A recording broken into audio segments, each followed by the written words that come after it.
ఆయన్నే చూస్తూ ఉండేవాడిని. బహుశా ఆ పుణ్యమే శంకరాచార్యుల వారి గురించి చెప్పగలిగిన అదృష్టాన్ని నాకు కట్టబెట్టింది. దక్షిణామూర్తి కూడా అంతే.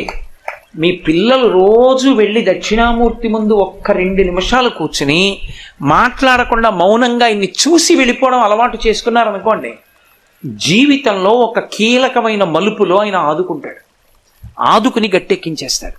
దక్షిణామూర్తి దక్షిణామూర్తే. శైవాగమంలో ఇక అటువంటి మూర్తి లేదు. అంత గొప్ప మూర్తి.